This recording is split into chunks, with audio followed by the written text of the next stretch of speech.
जय हिंद जय भारत। आज हम इसका थर्ड पार्ट कर रहे हैं। प्राचीन भारत, ज्ञानचंद यादव जो बुक थी उसका हम थर्ड पार्ट कर रहे हैं। शुरू करते हैं। तो मुद्राएं से शुरू कर रहे हैं हम। अशोक के जो शिलालेख हैं वो देखते हैं, भाषा देखें और फिर उसकी लिपि और फिर उसकी विशेषता। ठीक है। प्राकृतिक भाषा में लिखे गए हैं जो, और उनकी जो लिपि है वो ब्राह्मणी है, और उनकी विशेषता ये है कि ये संपूर्ण भारत में पाए गए हैं और बाएं से दाएं ये लिखे गए हैं। फिर जो यूनानी में लिखे गए हैं उनमें यह है कि ये खरोष्टी यूनानी है। विशेषता इनकी है कि पश्चिमोत्तर भारत दाएं से बाएं पाए गए हैं। पश्चिमोत्तर भारत और अफगानिस्तान में मिलते हैं। फिर अरामाइक लिपि में भाषा में देखें तो लिपि इनकी अरामाइक है, और विशेषता इनकी है कि पश्चिमोत्तर भारत और अफगानिस्तान में। प्राकृतिक उन भाषाओं को कहा जाता था जो जन सामान्य की भाषाएं होती थी। भाषा व लिपि में अंतर देखें तो जिन अक्षरों का प्रयोग किसी भाषा को लिखने में किया जाता है उसे लिपि कहते हैं। हिंदी भाषा देवनागरी लिपि में लिखी जाती है, जबकि अंग्रेजी भाषा रोमन लिपि में लिखी होती है। भारत में प्रत्येक भाषा की अपनी अपनी लिपि होती है, जबकि यूरोप के विभिन्न भाषाओं जैसे अंग्रेजी, फारसी, जर्मन, इटालियन को लिखने में एक ही लिपि का प्रयोग किया जाता है। आगे देखते हैं हम।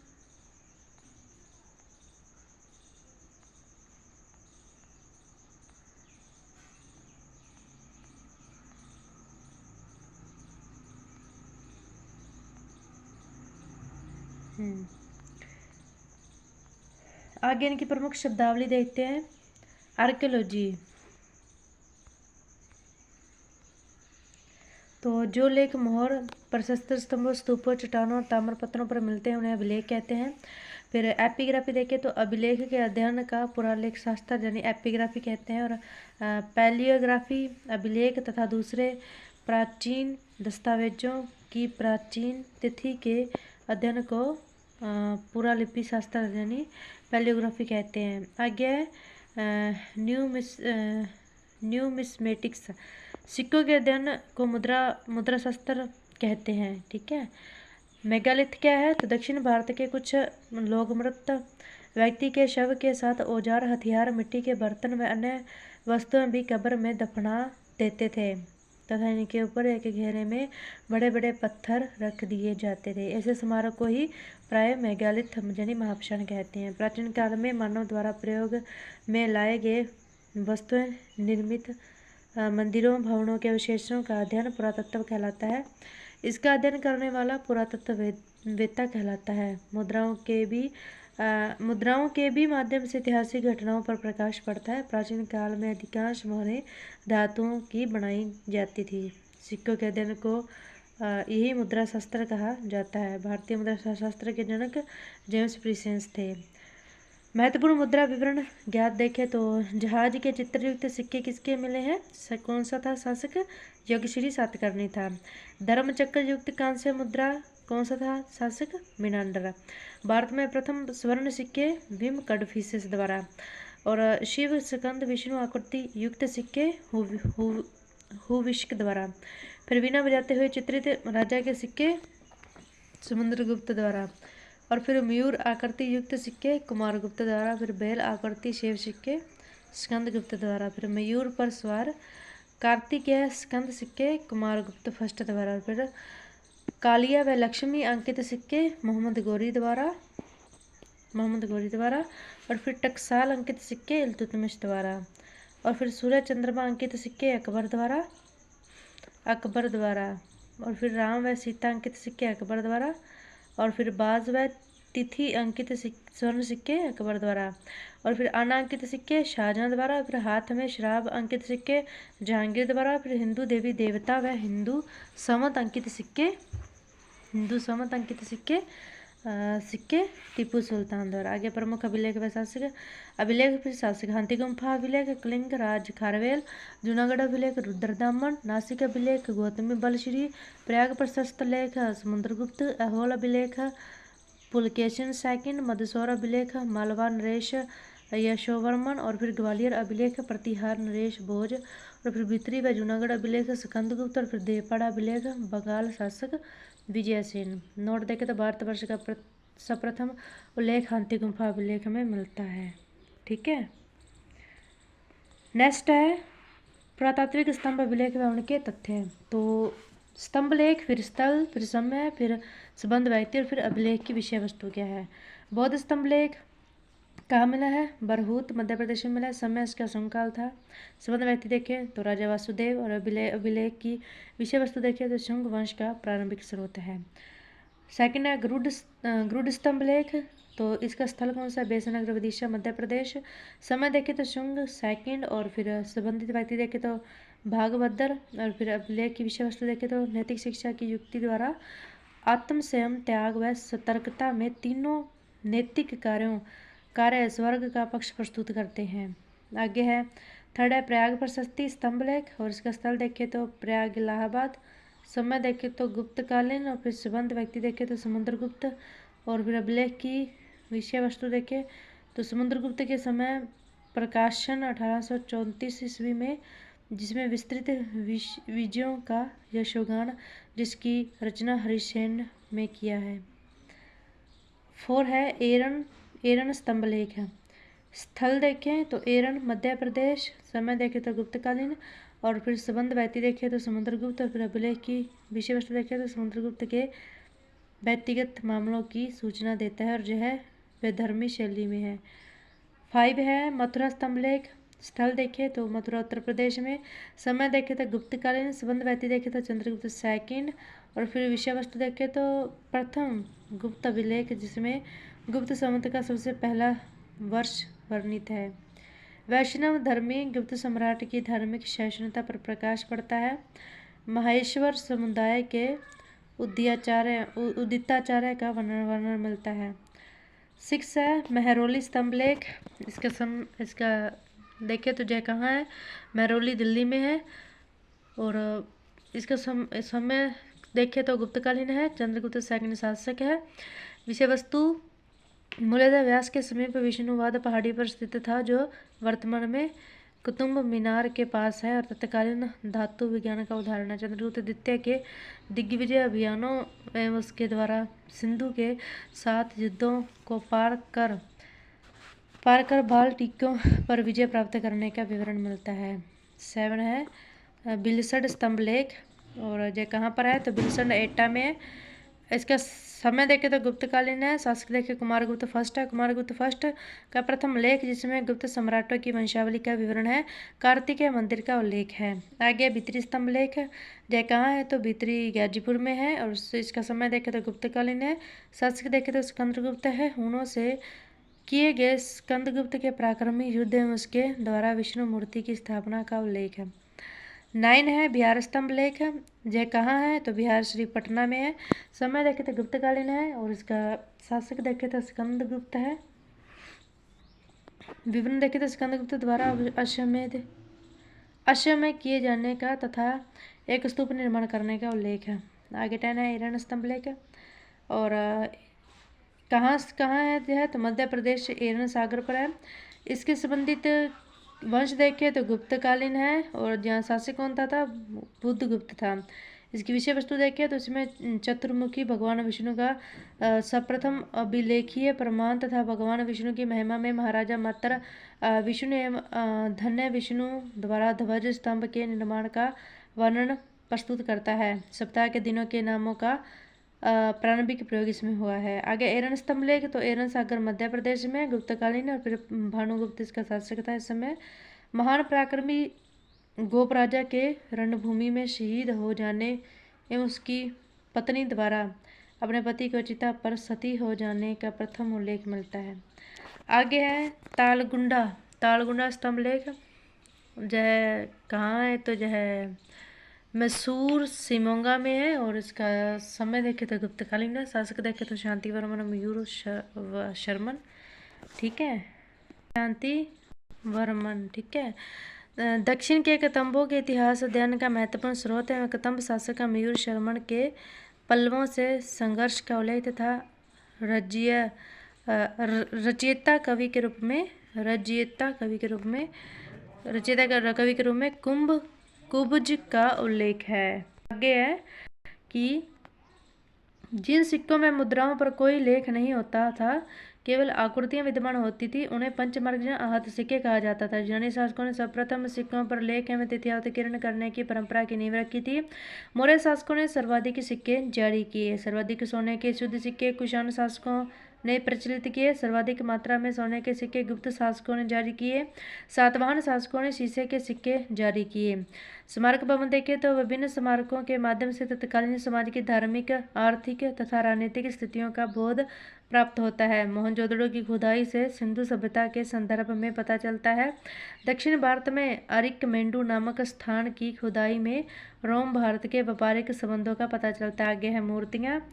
तो प्राचीन काल में मूर्तियों का निर्माण कुषाण काल में आरंभ होता है। कुषाणों, गुप्त शासकों एवं उत्तरी गुप्त काल में निर्मित मूर्तियों के विकास में जन सामान्य की धार्मिक भावनाओं का विशेष योगदान रहा है। कुषाणकालीन मूर्तियां व गुप्तकालीन मूर्तियों में मूलभूत अंतर है। कुषाणकालीन मूर्तियां विदेशी प्रभाव से युक्त हैं, वहीं पर गुप्तकालीन मूर्तियां स्वाभाविकता से परिपूर्ण हैं। बरहूत, बोधगया, सांची और अमरावती में मिली मूर्तियां मूर्तिकला में जन सामान्य के जीवन की अति सजीव स्वरूप प्रस्तुत करती हैं। आगे चित्रकला देखें।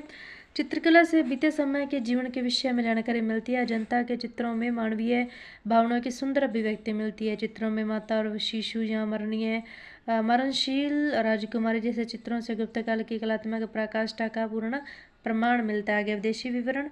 तो यूनानी लेखक हेरोडोटस को इतिहास का पिता कहा जाता है। इन्होंने हिस्टोरिका नामक पुस्तक की रचना की थी। मेगास्थनीज सेल्यूकस के राजदूत के रूप में चंद्रगुप्त मौर्य के दरबार में रहा था तथा इंडिका की रचना की, जो मूल रूप से अप्राप्य है, परंतु इसके जो उदाहरण हैं वो अनेक प्रख्यात लेखकों की रचनाओं में आए हैं। अज्ञात लेखक देखें तो एक यूनानी लेखक ने ईस्वी सन की पहली सदी में भारतीय बंदरगाह, प्राकृतिक स्थिति व व्यापार पर प्रकाश अपनी रचना पेरिप्लस ऑफ द एर्थियन सी नीला सागर का विवरण में दिया है। टोलमी की जियोग्राफी 150 ईस्वी के आसपास प्राचीन भारतीय भूगोल व वाणिज्य की जानकारी देती है। स्ट्रैबो देखें तो स्ट्रैबो ने मेगास्थनीज के विवरण को काल्पनिक माना है। आगे है रोमन लेखक प्लिनी। इसकी नेचुरलिस्ट हिस्टोरिका भारत और इटली के बीच होने वाले व्यापारिक संबंधों की जानकारी देती है। चीनी लेखक देखें तो चीनी पर्यटक भारत में बौद्ध धर्म के अध्ययन तथा बौद्ध तीर्थों का दर्शन करने आते थे। आगे फाहियान।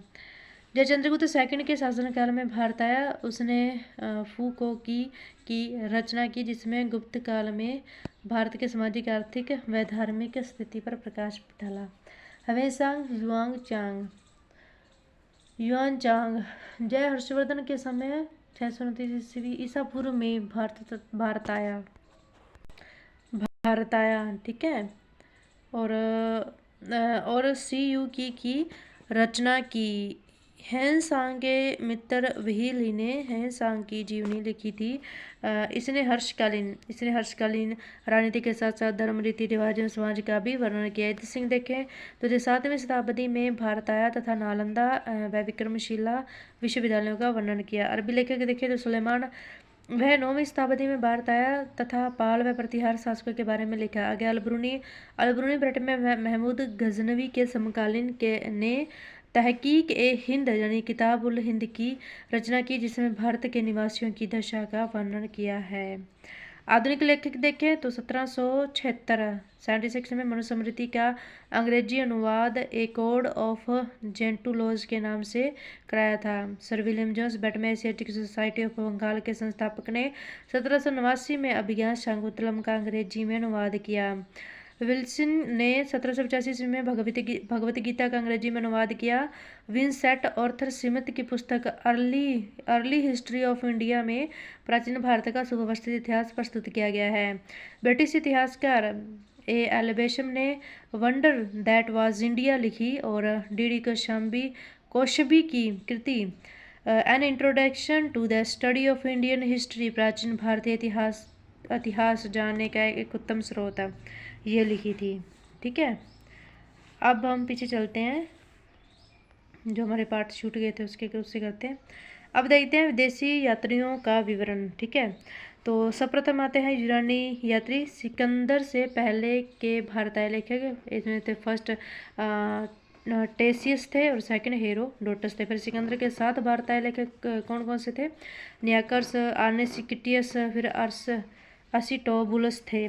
सिकंदर के बाद भारत में आए लेखक कौन से थे? मेगास्थनीज थे। इसने जो है सेल्यूकस का राजदूत था, जो कि चंद्रगुप्त मौर्य के शासन में आया था। फिर आगे है डाइमेकस, जो सीरिया के एंटियोकस का राजदूत था, जो कि अशोक के शासन में आया था। फिर आगे है डायनोसियस, जो सीरिया के एंटियोकस का राजदूत था, जो कि अशोक के शासनकाल में भारत आया था। फिर लास्ट है अन्य यूनानी रोमन लेखक कौन से थे? तो डियोडोरस थे, स्ट्रेबो थे, प्लिनी थे और जस्टिन थे। आगे चीनी यात्री फायान, फिर शुंगयुंग, फिर हमें सांगित सिंह, मालवेन और फिर चाऊजू कुआं। मुस्लिम यात्री देखें तो इन्हें खुरदादब, फिर सुलेमान, फिर अल मसूदी और फिर अल बैरूनी। आगे चीनी लेखकों का विवरण देखें तो लेखक, फिर समय, फिर रचनाएं और फिर यात्री विवरण। तो सबसे पहले लेखक है सुमाचीन। इसने प्रथम शताब्दी ईस्वी में रचना की थी और चीनी इतिहास का जन्मदाता व चीन का प्रथम इतिहासकार यही। आगे है फायान। तो जय बौद्ध भिक्षुक था और जय कब आया था? 399 से 414 ईस्वी में आया था। रचना इसी भारत दशा का विवरण इसने किया है। और जय प्रथम चीनी यात्री था जिसने चंद्रगुप्त सेकंड विक्रमादित्य के समय भारत की यात्रा की थी। इसने 15 वर्षों तक बौद्ध ग्रंथों का अध्ययन किया तथा उनका राजनीतिक स्थिति पर कोई प्रभाव नहीं पड़ा तथा अपने वृत्तांत में वह भारतीय सम्राट के नाम तक का उल्लेख नहीं करता।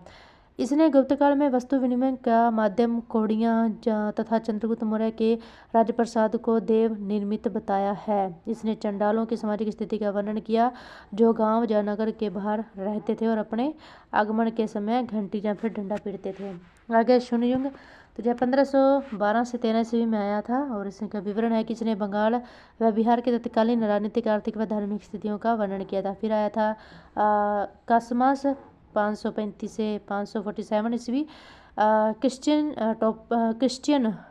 टोपोग्राफी इसने लिखा है और इसमें भारत व श्रीलंका के मध्य व्यापारिक संबंधों का वर्णन प्रस्तुत किया गया है।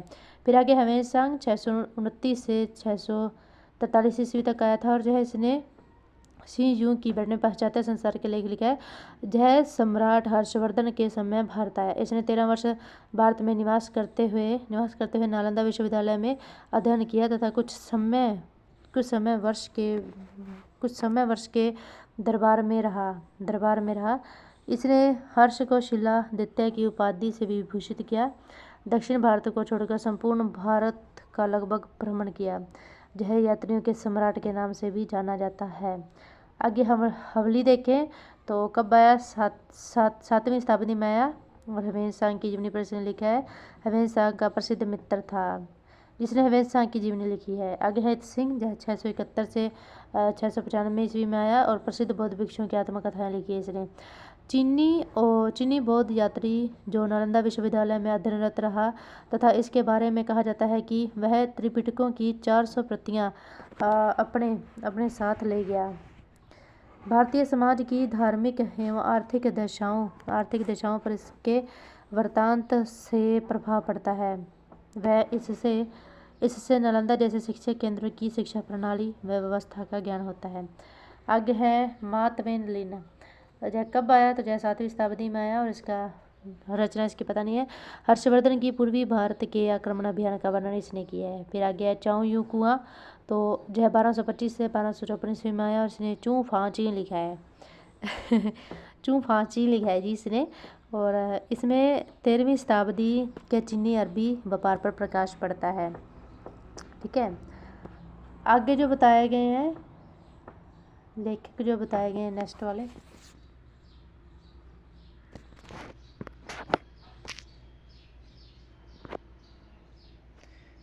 तो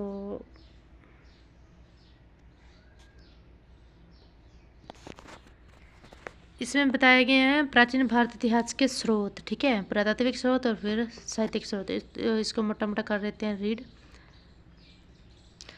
फर्स्ट अभिलेख है, फिर पुरातात्विक स्रोत में अभिलेख है, फिर स्मारक स्थापत्य कला है, फिर मूर्तियाँ चित्रकला है, फिर सिक्के मोहर है।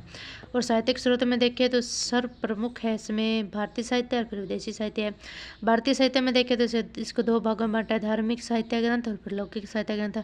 धार्मिक साहित्य ग्रंथ को और कितने भागों में बांटा गया है, तो ब्राह्मण साहित्य ग्रंथ में बांटा गया है, ठीक है। फर्स्ट से धार्मिक साहित्य को फर्स्ट ब्राह्मण साहित्य ग्रंथ में बांटा गया। ब्राह्मण साहित्य ग्रंथ को आगे निम्नलिखित भागों में बांटा गया। फर्स्ट आते हैं 4 वेद, ऋग्वेद, यजुर्वेद, सामवेद, अथर्ववेद। फिर 7 ब्राह्मण ग्रंथ आते हैं, ऐतरेय, कौशितकी, गोपथ, तैत्तरीय, शतपथ, पंचविंश, जैमिनी। और फिर 6 अरण्यक आते हैं, यानी तैत्तरीय, जैमिनी, ऐतरेय, शाखायन, फिर छांदोग्य और फिर वहदरायक। फिर 12 उपनिषद हैं, यानी छांदोग्य, कंठ, ब्रह्म, बृहदारण्यक, ईशावास्य और फिर केन, फिर प्रश्न, फिर मुंडक और फिर मांडुक्य, फिर ऐतरेय, फिर तैत्तरीय, फिर श्वेताश्वर, फिर कौशितकी। 6 वेदांग है भी, शिक्षा, कल्प, व्याकरण, निरुक्त, छंद, ज्योतिष और फिर 4 उपवेद है, आयुर्वेद, धर्मवेद, गंधर्ववेद, शिल्पवेद। फिर 6 छठ दर्शन यानी सांख्य, योग, न्याय, वैशेषिक, पूर्व मीमांसा, उत्तर मीमांसा। और फिर 2 महाकाव्य है, रामायण है और महाभारत है। और फिर 18 पुराण है भी, विष्णु पुराण है, भागवत पुराण है, शिव पुराण है, गरुड़ पुराण है, ब्रह्म पुराण है, पद्म पुराण है, नारदीय पुराण है, मार्कंडेय पुराण है, अग्नि पुराण है, भविष्य पुराण है, ब्रह्म वैतरण पुराण है, लिंग पुराण है, वराह पुराण है, स्कंद पुराण है, वामन पुराण है, कर्म पुराण है, ब्राह्मण पुराण है और मत्स्य पुराण है। फिर 6 स्मृति हैं भी, मनु स्मृति है, नारद स्मृति है, याज्ञवल्क्य स्मृति है, पराशर स्मृति है, बृहस्पति स्मृति है और फिर कालयन स्मृति है। और फिर धार्मिक साहित्य को फिर आगे धर्मेतर साहित्य में बांटा गया। धर्मेतर साहित्य में फर्स्ट आता है बौद्ध साहित्य। बौद्ध साहित्य में सुत्त पिटक, विनय पिटक, अभिधम पिटक, मिलनपनो, दिव्यावदान और फिर बुद्ध चरित्र। और फिर जैन साहित्य आता है इसका सेकंड पार्ट, परिशिष्ट वर्मन, भद्र बहुचरित्र, भगवती सूत्र और फिर कल्प सूत्र आगे है इतिहास। फिर हमारा जो भारतीय साहित्य में सेकंड जो बांटा गया है इसको भारतीय साहित्य के, वो है लौकिक साहित्य में।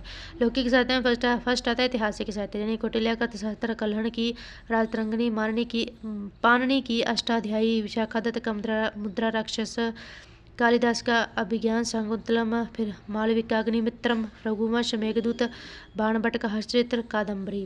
और फिर आता है संगम साहित्य, यानी तिरुकुरल और फिर शिल्पद्धिकारम, फिर मणिमेखले, फिर जीविक चिंतामणि। और फिर विदेशी साहित्य यानी यात्री विवरण आता है यूनानी, जहाँ पर रोमन लेखक देखे तो सिकंदर से पूर्व भारत आए लेखक, सिकंदर के साथ भारत आए लेखक और सिकंदर के बाद आए भारत में आए लेखक। फिर आगे चीनी लेखक, फर्स्ट है फयान हमेशा सिंह, शुंगयुंग, बातवेल लिन। अरबी लेखक देखे तो अल सुलेमान, अल बेरूनी, अल मसूदी, मार्को पोलो और फिर इब्न बतूता।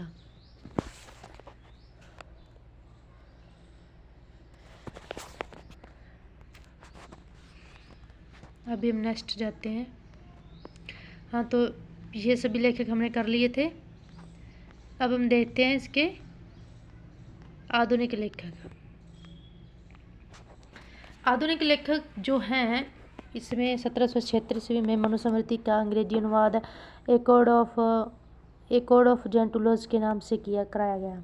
फिर सर विलियम जोन्स है ना, जी हमने एक बार कर लिया, पहले पढ़ लिया, फिर दोबारा कर लेते हैं। Sir William Jones Asiatic society of Bengal के संस्थापक ने 1789 ईस्वी में अभिज्ञान शाकुंतलम का अंग्रेजी में अनुवाद किया। विलिगिंस ने 1785 ईस्वी में भगवत गीता का अंग्रेजी में अनुवाद किया। फिर विंसेंट ऑर्थर श्रीमती की पुस्तक अर्ली हिस्ट्री ऑफ इंडिया में प्राचीन भारत का सुव्यवस्थित इतिहास प्रस्तुत किया गया है।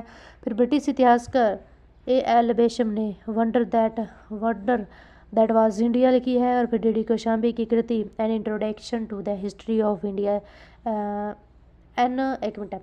डी कौशाम्बी की कृति an introduction to the study of Indian history, प्राचीन भारतीय इतिहास जानने का एक उत्तम स्रोत ये वाली लिखी है। आगे हम मुस्लिम अरबी लेखक का संक्षिप्त विवरण देखते हैं। लेखक, फिर उसका समय, फिर उनकी रचना, फिर यात्रा विवरण।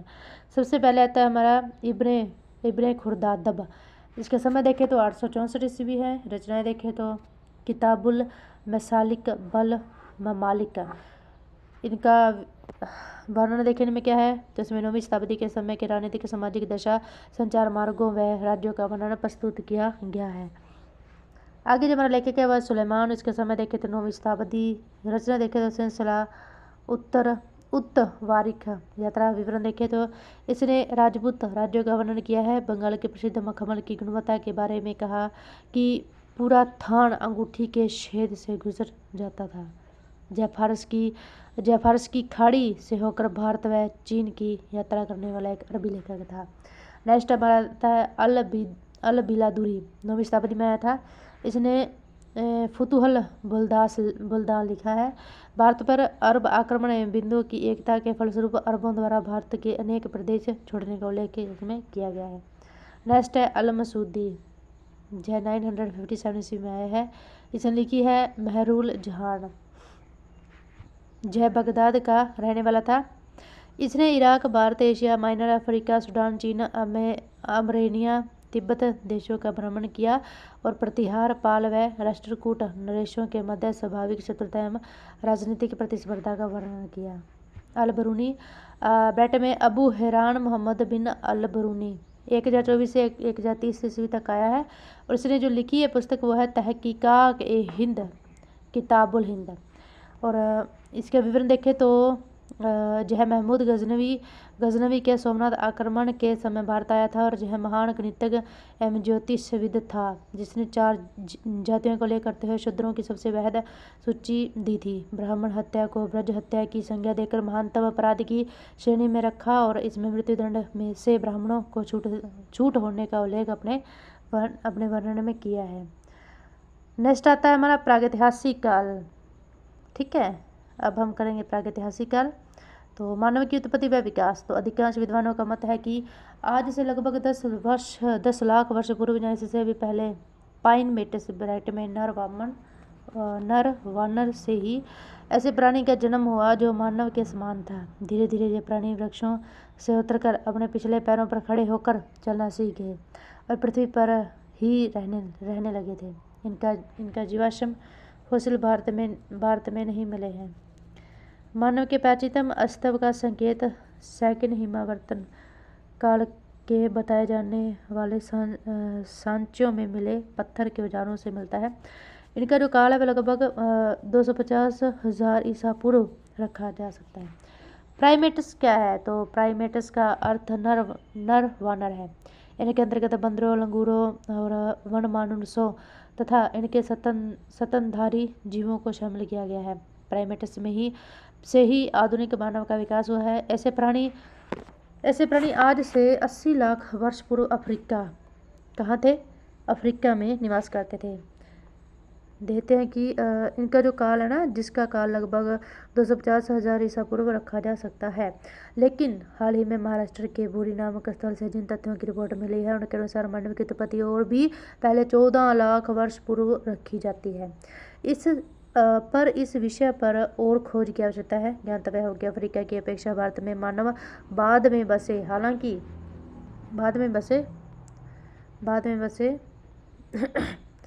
हालांकि उपमहाद्वीप का पहचान तकनीक मोटे तौर पर उसी तरह विकसित हुआ है जिस तरह अफ्रीका में हुआ था।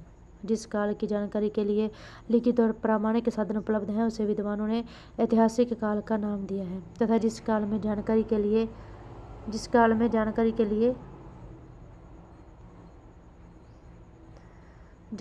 हमें कोई लिखित या प्रमाणिक सामग्री प्राप्त नहीं है उसे प्रागैतिहासिक काल या फिर प्रागैतिहासिक काल कहा जाता है। ठीक है, अभी ये ब्रैकेट में दिया कि प्रागैतिहासिक पुरातत्व के जनक कौन थे। तो भारत में पुरापाषाण काल से संबंधित पुरातात्विक खोज को शुरू करने का श्रेय रॉबर्ट ब्रूसफूट को दिया जाता है। भारतीय भूवैज्ञानिक सर्वेक्षण के रॉबर्ट ब्रूसफूट ने वर्तमान तमिलनाडु राज्य के चिगलपुट जिला के पल्लवरम बेट में पल्लवरम है यानी चेन्नई मद्रास के निकट नामक पुरस्थल से 30 मई 1863 ईस्वी को लेटेराइट मिट्टी के जमाव से हस्तकुठार खोज निकाला था। रॉबर्ट ब्रूस फूट को भारत में प्रागैतिहासिक पुरातत्व का जनक कहा जाता है। रॉबर्ट ब्रूस फूट का जन्म 1834 ईस्वी में इंग्लैंड में हुआ था। 29 वर्ष की अवस्था भारतीय भूवैज्ञानिक सर्वेक्षण से जुड़े थे। कोलकाता में दिसंबर 1912 में इनका निधन हुआ था। यह रॉबर्ट ब्रूस फूट। आगे है कि जब हम देखते हैं कि आदि मानव के मूल स्थान कहाँ थे, तो ये देख लो आप, है ना। फर्स्ट अफ्रीका से हुए थे शुरू और फिर धीरे धीरे अलग अलग क्षेत्र में फैले गए। आगे मानव की नई प्रजाति क्या विशेष है, तो दक्षिण अफ्रीका के जोहान्सबर्ग से 50 किलोमीटर की दूरी पर स्थित राइजिंग स्टार गुफा में खोजकर्ताओं ने मानव हड्डियां प्राचीन अवशेष 10 सितंबर 2015 को मिले हैं। इस प्रजाति को होमो नलेंदी नाम दिया गया है।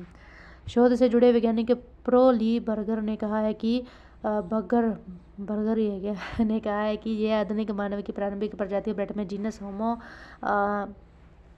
होमो में से एक हो सकते हैं। ये संभवतः 30 लाख वर्ष पहले अफ्रीका में रहते थे। जर्नल एलिफी में प्रकाशित शोध के अनुसार संभवतः होमी नालेंडी रीति रिवाजों के जानकार थे और संकेतों के माध्यम से विचारों के आदान प्रदान में सक्षम थे।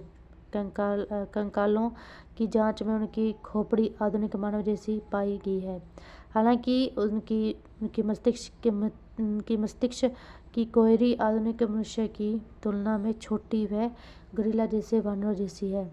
कलाई और हथेली भी आधुनिक मानव की तरह है, लेकिन उंगलियां ज़्यादा मुड़ी हुई हैं। जो उंगलियां वो ज़्यादा मुड़ी हैं।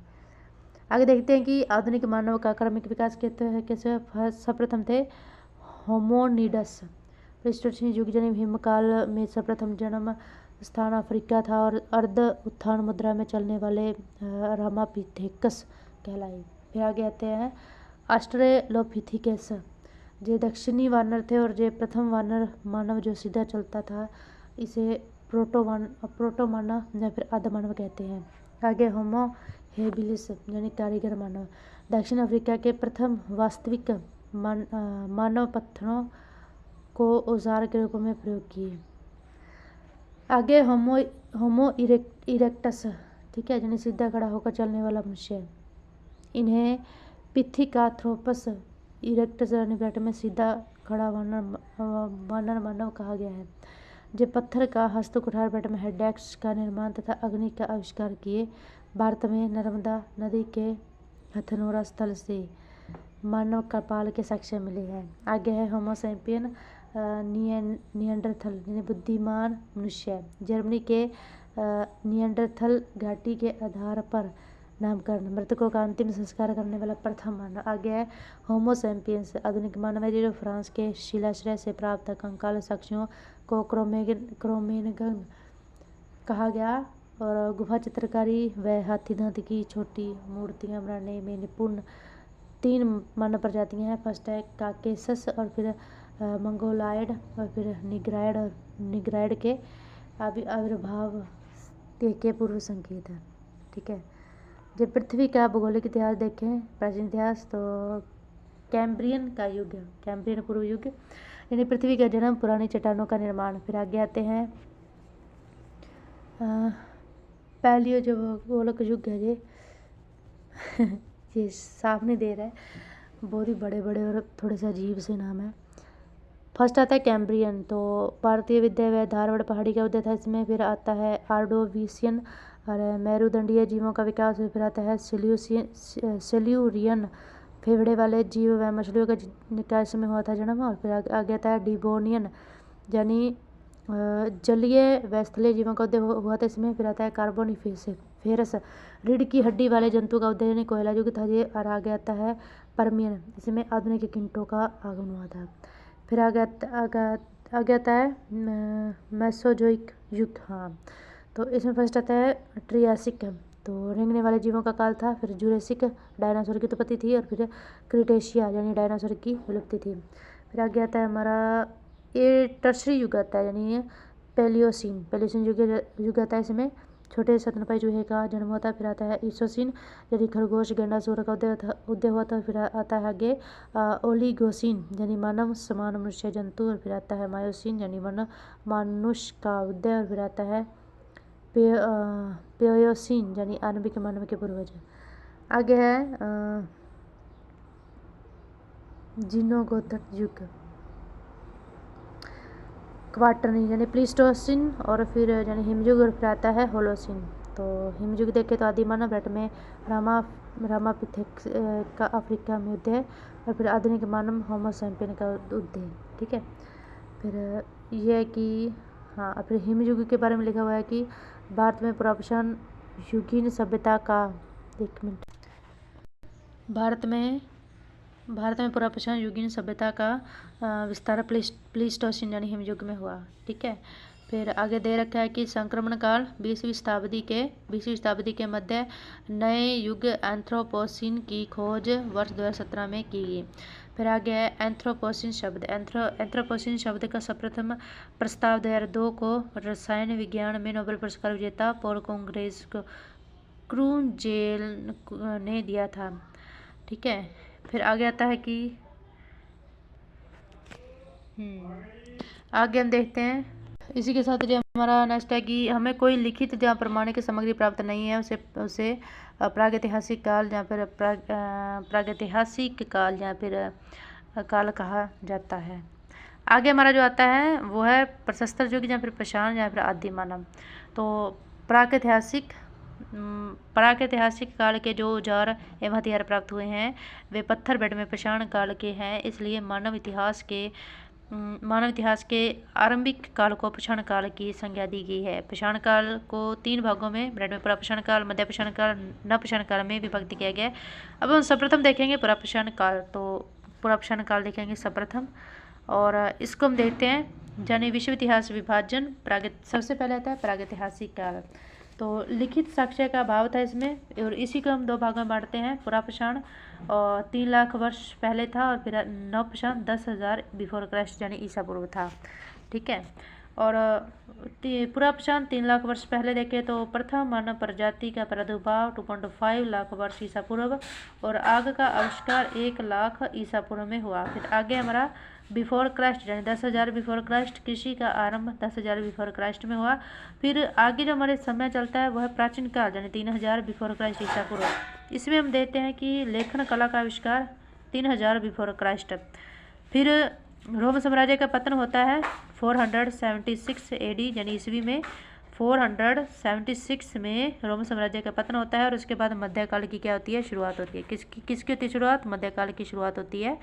और मध्यकाल की शुरुआत होती है 476 ईस्वी में। ठीक है, और फिर ऐतिहासिक काल यानी लिखित साक्ष्य उपलब्ध हो, ये हमारा शुरू होता है। और इसमें आधुनिक काल जो हमारा आता है वो 1492 ईस्वी तक चलता है। ठीक है, और मध्यकाल और आधुनिक काल के जो बीच की रेखा है वह कोलंबस द्वारा अमेरिका की खोज 1492 ईस्वी में। ठीक है, और आधुनिक काल, और फिर आगे आता है हमारा समकालीन काल यानी 1789 ईस्वी तक। तो फ्रांसीसी क्रांति जो हुई थी जो 1789 ईस्वी में हुई थी। ठीक है, तो ये हमने पूरा विश्व इतिहास को मतलब विश्व इतिहास का क्या कर दिया, विभाजन कर दिया। अभी हम नेक्स्ट देखते हैं हमारा कि पैलियोथिलिक ग्रीक भाषा का शब्द है, जिसमें पैलियोस का अर्थ प्राचीन व लिथेस का अर्थ पाषाण है। इसे आखेटक एवं खाद्य संग्रह का काल के रूप में भी जाना जाता है। भारत में पुरापाषाणकालीन मनुष्य के शारीरिक अवशेष कहीं से भी नहीं प्राप्त हुए हैं, क्योंकि उनका कोई स्थानीय निवास नहीं था। मनुष्य का जो जीवन है ना वो पूर्ण रूप प्रकृति पर निर्भर था। वे आखेटक शिकार से अपना भोजन या फिर कंदमूल प्राप्त करते थे। इस काल में मानव को अग्नि का ज्ञान, ब्रह्मांड में आग का आविष्कार 1 लाख वर्ष ईसा पूर्व था, परंतु अग्नि के प्रयोग से अनभिज्ञ थे। इस समय के जो मनुष्य थे ना, नेग्रिटो जाति के थे। इस युग को 3 भागों में विभक्त किया गया है। ठीक है, हम किसके बारे में पढ़ रहे हैं? हम पढ़ रहे हैं पुरापाषाण काल के बारे में। ठीक है, इसको भी 3 भागों में बांटा गया है। सर्वप्रथम आता है हमारा निम्न पुरापाषाण काल। ठीक है। निम्न पुरापाषाण काल में देखें तो इस काल में मानव मूलतः क्वार्टजेट पत्थर का उपयोग करते थे। इस काल के उपकरणों को 2 भागों में बांटा गया है। फर्स्ट है चांपर यानी चांपिंग पेबुल संस्कृति, जिसके उपकरण सर्वप्रथम पंजाब की सोहन घाटी से प्राप्त हुए हैं और इसी कारण इसे सोहन संस्कृति भी कहा जाता है। आगे है हैंडेक्स संस्कृति। इसके उपकरण सर्वप्रथम मद्रास के समीप मदुराई तथा अतीर पक्रम से प्राप्त किए गए, जिस साधारणतः पत्थरों से कोर तथा फ्लैक प्रणाली द्वारा निर्मित किए गए। इसे मद्रास संस्कृति भी कहते हैं। सर्वप्रथम रॉबर्ट ब्रूस फुट ने 1863 ईस्वी में मद्रास के पास पल्लवरम नामक स्थान से प्रथम हैंडेक्स हाथ की कुल्हाड़ी प्राप्त किए थे। और फिर 1982 ईस्वी में अरुण सोनकिया ने मध्य प्रदेश के होशंगाबाद जिले में स्थित हथनोरा बेट में नर्मदा नदी घाटी से मानवजनित कपाल खोपड़ी का जीवाश्म प्राप्त हुआ, जो भारत में प्राप्त मानवावशिष्ट का प्राचीनतम साक्ष्य है। आगे मध्य पुरापाषाण काल। तो मध्य पुरापाषाण काल में क्वार्टजेट पत्थरों के स्थान पर जैस्पर यानी चट फिलेट के पत्थर प्रयुक्त होने लगे। ठीक है, अंतर आ गया। वहाँ पर क्वार्टजेट पत्थर थे, जहाँ पर जैस्पर, फिर चट और फिर फिलेट के पत्थर प्रयोग होने लगे। फलकों की अधिकता के कारण इस काल को हसमुख धीरज लाल सकालिया ने इसे फलक संस्कृति की संज्ञा दी जाती है। फलक एक प्रकार का औजार होता है जिसे पत्थर को तोड़कर बनाया जाता है। आगे उच्च पुरापाषाण काल। इस युग के उपकरण ब्लेड होते थे। ठीक है, उच्च पुरापाषाण काल के विश्वव्यापी संदर्भ में की 2 विलक्षणताएं हैं। फर्स्ट है नए चकमक उद्योग की स्थापना हुई थी और आधुनिक प्रारूप के मानव होमो सिम्पियन का सर्वप्रथम उदय हुआ था। होमो क्या है? होमो लालिनी भाषा का एक शब्द है जिसका अर्थ आदमी है। इसमें पुरुष व स्त्री दोनों शामिल है। होमो के कई प्रजातियों में उसके गुण के अनुसार वर्गीकृत किया गया। होमो हैबिलिस यानी औजार बनाने वाले मानव, फिर होमो इरेक्टस यानी सीधे खड़े होने वाले या फिर चलने वाले मानव, फिर आगे होमो सैपियंस यानी चिंतनशील आधुनिक मानव। ठीक है, अब हम इसमें ब्रैकेट में देखते हैं प्रागैतिहासिक काल विभाजन। सर्वप्रथम देखे थे पाषाण काल। पाषाण काल को आगे बांटा गया। पाषाण काल यानी प्राचीन पत्थर युग। प्रथम खोजकर्ता रॉबर्ट ब्रूस फुट थे। अखेटक व संग्राहक काल था और आवास इनका शिलाश्रय अधिवास था। फिर आता है मध्य पाषाण काल यानी मध्य पत्थर युग, और इसके खोजकर्ता कौन थे? जॉन इवास थे और ये अखेटक व पशुपालक काल था। आवास देखे तो नदी तट अधिवास था। आगे आता है नव पाषाण काल नवीन पत्थर युग। प्रथम खोजकर्ता इसके डॉक्टर प्राइम रोस थे और प्रथम खाद्य उत्पादक पहिए व कृषि का आविष्कार, और आवास देखे तो गर्त स्थायी अधिवास है। फिर आगे आता है हमारा धातु युग। इसमें आता है ताम्र कालीन युग, जहाँ पे तांबा पत्थर तांबे का प्रयोग। आवास इसका देखे तो कच्चे पक्के अधिवास। फिर कांस्य युग, तांबा टिन कांस्य है। ठीक है, कांस्य का प्रयोग सिंधु घाटी सभ्यता। आवास इनका पक्के अधिवास। और फिर लोहे युग यानी लोहे का प्रयोग वैदिक काल। पत्थर के टुकड़ों से निर्मित घरों को शिलाश्रय कहते हैं। और इसके बाद देखें तो पक्के अधिवास। ठीक है, पक्के अधिवास। आगे आता है हमारा पुरापाषाण युग के क्षेत्रों का वर्गीकरण। तो निम्न पुरापाषाण युग यानी फलक संस्कृति, फिर मध्य पुरापाषाण युग यानी शल्क संस्कृति, फिर उच्च पुरापाषाण युग यानी शल्क फलक संस्कृति। सर्वप्रथम करते हैं निम्न पुरापाषाण युग, यानी जो पुरापाषाण युग है ना उसको ही विभिन्न भागों में बांटा गया है। तो निम्न पुरापाषाण युग यानी फलक संस्कृति, तो इसकी कहाँ से मिली है? जो सोहन घाटी पाकिस्तान से मिली है, और फिर बोलन घाटी यानी मिर्जापुर से मिली है, मिर्जापुर से। फिर आगे आता है मध्य पुरापाषाण युग शल्क संस्कृति, सोहन घाटी से मिली है, बोलन घाटी से मिली है, नर्मदा घाटी से मिली है और तुंगभद्रा घाटी से मिली है। उच्च पुरापाषाण युग यानी शल्क फलक संस्कृति, तो बोलन घाटी से मिली है, छोटा नागपुर पठार से मिली है, मध्य भारत से मिली है, गुजरात से मिली है, महाराष्ट्र से मिली है, कर्नाटक से मिली है और आंध्र प्रदेश से मिली है। ठीक है, नेक्स्ट चलते हैं। अब ये स्थल बताए गए हैं, यानी ये पुरापाषाणकालीन स्थल है। मैंने पुरापाषाण काल किया है अभी, तो ये पुरापाषाणकालीन स्थल है। हालांकि ये कट गया थोड़ा सा, लेकिन मैं बोलती हूँ तो आपको समझ में आ जाएगा। सर्वप्रथम हमारा जो सबसे ऊपर है ना वो है वो है संघाओ गुफा, ठीक है। और ये पाकिस्तान में संघाओ गुफा। और आगे पहलगाम हमारा वर्तमान में लद्दाख में है। और फिर सिंधु घाटी है ना, नदी है। फिर लोहड़ी भी पाकिस्तान में है।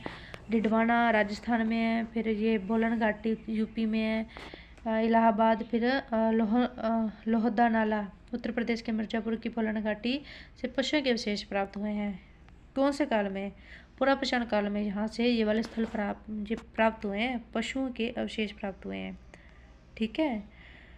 और फिर सोन नदी हमें पता है, मिर्जापुर हमें पता है, छोटा नागपुर, सिंहभूमि, बदनापुर, महानदी, ये सभी स्थल हैं पुरापाषाण काल के। ये स्थल हैं जहाँ पर हमें उत्खनन करने से वहाँ से पुरापाषाण कालीन हमें साक्ष्य प्राप्त हुए हैं, ठीक है, जहाँ जहाँ इसका उत्खनन हुआ है। फिर बुद्ध पुष्कर है। फिर भीमबेटका एमपी है, यानी मध्य प्रदेश में जे। फिर नर्मदा था। फिर आदमगढ़ है। हथनोरा है ना। हथनोरा से हमें क्या मिला है? हाथी के सबसे पुराना जीवाश्म प्राप्त हुआ है। हमें कहाँ से प्राप्त हुआ है? हथनोरा से प्राप्त हुआ है। फिर नेवासा है। फिर चिरकी है ना। ये पुरापाषाण कालीन स्थल हैं, नेवासा और चिरकी। और जहाँ से हमें महाराष्ट्र में नेवासा के निकट चिरकी में हाथ, कुल्हाड़ी, खुरचनी व बेंदक पाए गए हैं, ठीक है। फिर हम देखते हैं इसका 1863 ईस्वी में सर्वप्रथम रॉबर्ट ब्रूस फूट ने मद्रास के निकट स्थित हैंड एक्स है ना, हाथ की कुल्हाड़ी, हैंड एक्स मतलब हाथ की कुल्हाड़ी प्राप्त किया था। कहाँ से? पल्लवरम से, वर्तमान में तमिलनाडु में स्थित है, पल्लवरम से। फिर अति पलक्कलम, फिर गुडियाम है ना, ये सभी वहीं स्थित है तमिलनाडु में, ठीक है। कुमोल, फिर रेणीगुंडा, नागार्जुन कोड़ा है ना, ये सब आप ध्यान रखना।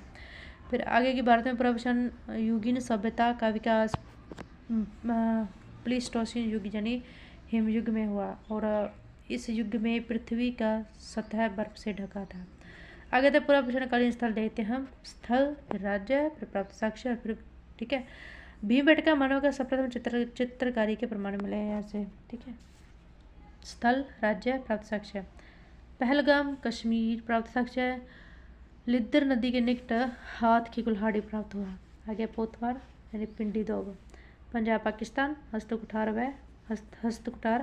व काटने को जार मिले। आगे है हथनोरा, ये कहाँ है? मध्य प्रदेश में। और क्या मिला यहाँ से? नर्मदा नदी के निकट मानव खोपड़ी जीवाश्म का प्रथम प्रमाण 1982 ईस्वी में अरुण सोणकिया द्वारा उत्खनन से प्राप्त हुआ था। भीमबेटका कहाँ है? मध्य प्रदेश में। तो नर्मदा के निकट भोपाल से 40 किलोमीटर दक्षिण में सबसे पुराने शिलाश्रय निवास यानी मानव निर्मित गुफाओं का घर मिले हैं। आगे आदमगढ़, मध्य प्रदेश। शिल्प उपकरण प्राप्त हुए हैं। लोहदा नाला, उत्तर प्रदेश। बोला नदी घाटी में विश्व प्राचीनतम अस्थि निर्मित माता देवी की प्रतिमा प्राप्त हुई। नेक्स्ट जो हमारा है प्राप्त हुई है प्रमाण। फिर आगे है अति पराक्रम, तो जहाँ स्थल का है? मद्रास में, मद्रास तमिलनाडु में। हैंड एक्स जहाँ से मिला, हाथ की कुल्हाड़ी, फिर कलीवर व फलक उपकरण मिले हैं, ठीक है। फिर आगे गुडियाम, तो गुडियाम मद्रास में स्थल है, जो अवस्थित है, और जहाँ से हमें फलक व कलीवर उपकरण के साक्ष्य मिले। आगे निवासा व चिरकी महाराष्ट्र में, मध्य पुरापाषाण कालीन या फिर युगीन उच्च कोटि के उपकरण जहाँ से हमें प्राप्त हुए हैं। इस तरह हमारा ये खत्म होता है। नेक्स्ट जो हमारा है वो ये है कि बेलन घाटी से लोहदा नाला क्षेत्र से विश्व की सबसे प्राचीनतम अस्थि निर्मित स्त्री की मूर्ति माता देवी की मूर्ति जो है वो प्राप्त हुई है। ये हमारा हो गया पुरापाषाण काल। अब हम करते हैं मध्यपाषाण काल, ठीक है। तो भारत में मध्यपाषाण काल के विषय में जानकारी सर्वप्रथम 1897 ईस्वी में 57 में ईस्वी में हुई, जब C.L. कार्लाइज ने विंध्य क्षेत्र से लघु पाषाण उपकरण खोजे थे। मध्यपाषाण युग के औजार छोटे पत्थरों से बने हुए थे और इनको माइक्रोलिपिक या सूक्ष्म पाषाण कहा गया है। इस युग को आखेटक व पशुपालक काल के रूप में भी जाना जाता है। भारत में मानव अस्थिपंजर मध्यपाषाण काल से ही सर्वप्रथम प्राप्त होने लगता है। भीलवाड़ा जिले में कोठारी नदी के तट पर स्थित बागौर भारत का सबसे बड़ा मध्यपाषाणिक स्थल है, जहाँ 1968 से 1970 ईस्वी तक की B.N. मिश्र द्वारा उत्खनन कार्य करवाया गया। मध्य प्रदेश में पंचमढ़ी के निकट मध्यपाषाण युग के 2 शिलाश्रय मिले हैं, जिनके नाम है जम्बूद्वीप व डेरोथी द्वीप। पशुपालन मध्यपाषाण काल से ही शुरू हुआ था। इसका प्रथम साक्ष्य हमें आदमगढ़ होशंगाबाद मध्य प्रदेश से प्राप्त होता है। जी हमारा हो गया मध्यप्रशन काल। अब मध्यप्रशन कालीन स्थल देख लो भाई, ठीक है। सांबर झील, जहाँ से हमें क्या मिला है, विश्व का प्राचीनतम वृक्षारोपण का साक्ष्य मिला है। कहाँ से हमें, सांबर झील, ये कहाँ है वर्तमान में, मध्य प्रदेश में। भागौर भी कहाँ है, राजस्थान में। मकान बनाने का प्राचीनतम साक्ष्य हमें भागौर से मिला है, ठीक है। और फिर भागौर और आदमगढ़ से हमें मध्य प्रशान काल में कुत्ता मानव का प्रथम पालतू पशु था, जो कि पशुपालन का प्रथम साक्ष्य है। और जो है इसके हमें साक्ष्य कहाँ से मिले हैं, एक तो भागौर से मिले और एक हमें आदमगढ़ से मिले हैं।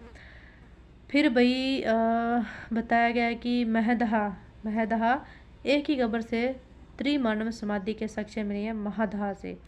फिर सराय नहराए, जहाँ से हमें मानव प्रथम अस्थि पंजर के अवशेष मिले हैं। फिर हो गया हमारा चौपानी मांडो, जहाँ से हमें विषय में मिट्टी के बर्तन का प्राचीनतम साक्ष्य मिला है, ठीक है। और फिर हो गया हमारा ठीक है। ये और भी हैं, जैसे वीर भानपुरा है, कुचाई है, महानदी, ये बगही खोर है, और फिर मोरहना पहाड़ है, भीमबेटका है, ठीक है। फिर लंगनाज है, फिर वलसाना है, तिलवाड़ा है, रेनीगुंटा है, जलाहल्ली है, टेरी है। टेरी से हमें क्या मिला है, बालू के टीलों को स्थानीय भाषा में टेरी कहा जाता है। गहरी की मृदबाण पात्र, तो जय संस्कृति गंगा यमुना दोआब में शुरू हुई थी। विशिष्ट मृदबांड के साक्ष्य हस्तिनापुर व अतरंजी खेड़ा से प्राप्त हुए थे, ठीक है। तो ये हमारे पूरी की पूरी मध्यप्रशानकालीन स्थल, ठीक है। अब आगे जो हमारा मध्यप्रशानकालीन स्थल देखते हैं हम। सर्वप्रथम भागौर, जो कहाँ है, राजस्थान में प्राप्त। इसके साक्ष्य देखें तो भीलवाड़ा जिले में कोठारी नदी के तट पर स्थित भारत का सबसे बड़ा मध्यप्रशानकालीन वास स्थल, जिसका उत्खनन BN मिश्र द्वारा किया गया था लंगनाज, गुजरात में है। प्रथम सूक्ष्म क्षेत्र का स्थल उत्खनन BH शाकलिया द्वारा हुआ। रेत के ठोस टीले व 14 मानव कंकाल प्राप्त हुए। फिर आगे सराय नहराए, उत्तर प्रदेश में है। ये स्तंभ गर्त के प्रमाण मृतक संस्कार विधि के अंतर्गत समाधि स्थल में शवों का सिर पश्चिम से पूर्व की ओर होती थी, और युद्ध में हत्या का प्रथम साक्ष्य में कंकाल के सिर में पत्थर घुसा हुआ मिला। एक ही कब्र में 3 मानव कंकाल मिले हैं। सराय नहराए उत्तर प्रदेश UP में। महदहा उत्तर प्रदेश प्रतापगढ़ जिले में स्थित है स्थल। हड्डी व सिंग के उपकरण व आभूषण मिले। स्त्री पुरुष के एक सादा प्राणी के साक्ष्य मिले। आगे वीर भानपुर पश्चिम बंगाल, तो B लाल द्वारा उत्खनन कार्य से आवासीय बस्ती व पत्थर के औजार के निर्माण स्थली रूप में पहचान हुई। आगे आदमगढ़ मध्य प्रदेश में, तो एक स्थल होशंगाबाद जिले में स्थित है, जहाँ से शैलाश्रय समूह के सूक्ष्म पत्थर के औजार प्राप्त हुए हैं। पशुपालन का प्रथम साक्ष्य प्राप्त हुआ है। आगे पंचमढ़ी मध्य प्रदेश, 2 प्रसिद्ध शैलाश्रय जम्बूद्वीप व डेरोथी द्वीप मिले हैं। आगे जलाहल्ली कर्नाटक, तो रोमन लिपि के D अक्षर के आकार के तिरछे फलक का प्रमाण मिला है। टेरी तमिलनाडु, पत्थर उद्योग का कच्चा माल बेट में स्फटिक व हल्ला बुरा मृग पत्थर प्राप्त हुआ है। अब हम देखते हैं हमारा नवप्रशान काल। यूनानी भाषा का नियो शब्द नवीन के अर्थ में प्रयुक्त होता है, इसलिए इस काल को नवप्रशान काल भी कहा जाता है। भारत में नवप्रशान काल से संबंध पुरातात्विक खोज प्रारंभ करने का श्रेय डॉक्टर प्राइम रोज को जाता है, जो 1842 ईस्वी में कर्नाटक के लिंगसूगूर नामक स्थल से दक्षिण भारत का प्रथम पोलिस्तार कुल्हाड़ी के उपकरण खोजे थे। सर्वप्रथम 1860 ईस्वी में लेह मैसूरियस ने उस काल का प्रथम प्रशस्त्र उपकरण उत्तर प्रदेश की लैस नदी की घाटी से प्राप्त किए। आगे नवप्रशान युगीन प्राचीनतम बस्ती पाकिस्तान में स्थित बलूचिस्तान प्रांत में मेहरगढ़ में है। मेहरगढ़ में कृषि के प्राचीनतम साक्ष्य मिले हैं, और इस युग को प्रथम खाद्य उत्पादक की संज्ञा प्रदान की गई है। कौन सी खाद्य उत्पादक? ठीक है। इस युग के लोग पॉलीदार पत्थर के औजार व हथियारों का प्रयोग करते थे। बुर्जहोम, जिसका अर्थ बुर्ज वृक्ष का स्थान है, बुर्जहोम से प्राप्त कब्रों में पालतू कुत्तों को माली के साथ दफनाया जाता था। यह प्रथा भारत के किसी भी भाग में नवपाषाण युगीन स्थान से नहीं प्राप्त होती है। चिरांद बिहार प्रांत नामक नवपाषाण कालीन पुरास्थल एकमात्र ऐसा पुरास्थल है जहाँ से प्रचुर मात्रा में हड्डी के उपकरण पाए गए हैं, जो मुख्य रूप से हिरण के सींगों का है। जो उपकरण ताम्रपाषाणिक अवस्था से प्रतीत होते हैं। आगे इलाहाबाद में स्थित कोल्डिहवा एकमात्र ऐसा नवपाषाणिक स्थल है, पूरा स्थल है जहाँ से चावल या धान का प्राचीनतम साक्ष्य प्राप्त हुए हैं। नवपाषाण युग के निवासी सबसे पुराने कृषक समुदाय थे। ये लोग स्थायी घर बनाकर रहने लगे। कुंभकारी सर्वप्रथम इसी काल में दृष्टिकोण होती है। पहिए व कृषि का आविष्कार नवपाषाण काल की देने थी। ठीक है। जे ब्रैट में कुछ दिया यानी मध्य पाषाण युग के स्थल देते हैं। मध्य प्रदेश में आदमगढ़ होशंगाबाद में था, भीमबेटका भोपाल के समीप था, और भदौर जो था जो सिद्धि के समीप था। राजस्थान में भगौर था। जो मध्य पाषाण काल की बात हो रही है। राजस्थान में भगौर था, भीलवाड़ा के समीप था। उत्तर प्रदेश में महागढ़ था, मेजा के समीप था। फिर सराय नहर राय था और प्रतापगढ़ के समीप था। बिहार में पायसराज यानी मुंगेर के समीप था। न्योलिथिक शब्द का प्रयोग सर्वप्रथम सर जॉन लुबाक ने 1865 ईस्वी में प्रकाशित पुस्तक यानी प्रीहिस्टोरिक टाइम्स में किया था। उन्होंने इस शब्द का प्रयोग इस युग को बताने के लिए किया था।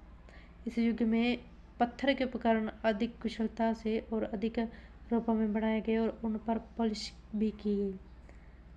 ठीक है। आगे जो हमारा आता है ना वो है केरल से पाषाण युगीन संस्कृति के साक्ष्य।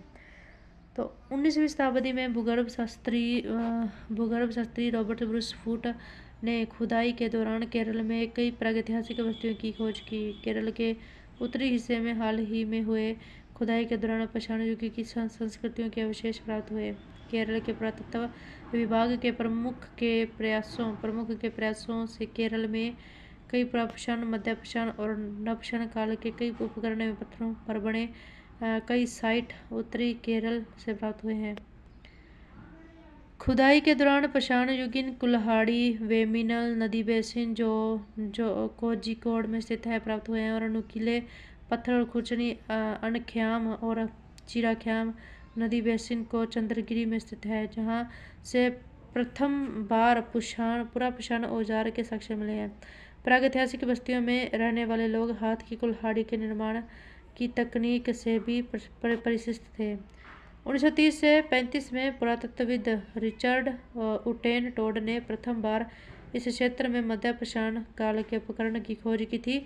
कुछ पुरातत्वविदों ने नपौम वन क्षेत्र में भी मध्यपाषाणकालीन उपकरण की खोज की, जो कोझिकोड वायनाड जिले में स्थित है। यह स्थान मध्यपाषाणकालीन अपशिष्ट पदार्थों का कारखाना और इसी जंगल से पत्थर का बना एक हथौड़ा प्राप्त होता है। पुरातत्वविदों ने काले और लाल रंग के मिट्टी के बर्तनों पर बाज पंछी के सिर के आकार की बनी हुई तस्वीरें, हुक्का, लोहे के हंसिए व लोहे की सिल्लियों को भी प्रमाणित माना है। आगे हम इसका देखते हैं। नवपाषाण युग के स्थल यानी नील नदी को मिस्र का वरदान कहा जाता है। नवपाषाण युग के स्थल देखते हैं तो उत्तर पश्चिम भारत में बलूचिस्तान है पहला भाई, पाकिस्तान में वर्तमान मेहरगढ़, गिलीगुंड मोहम्मद, फिर राना गुड़ई, फिर ऊपरी सिंधु प्रणाली में जलीलपुर है, सरायखोला है, फिर कश्मीर में झेलम घाटी है यानी बुरजहोम और गुफकराल है, उत्तरी भारत में उत्तर प्रदेश कोल्डिहवा महागढ़ है, और फिर बिहार में देखें तो चिरांद यानी सेनुआर है, और फिर पूर्वी भारत में देखें तो पश्चिम बंगाल में पांडु राजतर द्वीपी है, और फिर असम में देखें तो सरुतरु मारकडोला है। प्रायद्वीप भारत में देखें तो कर्नाटक में ब्रह्मगिरी, हल्लूर, कोंडेकाल, कूपगाल, मास्की, पास्तवाए, संगना, फिर कालू, टेकाको, लाकोटा है। फिर आंध्र प्रदेश में नागार्जुन कोड़ा, पिलकी होल व नूर है, और फिर तमिलनाडु में पाली है। ठीक है, इस प्रकार जो हमारा आज का जो थर्ड पार्ट है प्राचीन भारत का ज्ञानचंद जातक पुस्तक प्राचीन भारत पार्ट थर्ड कंप्लीट होता है। इसके साथ हम आज का जो ख़त्म करते हैं और अगला हम नेक्स्ट करेंगे। जय हिंद, जय भारत।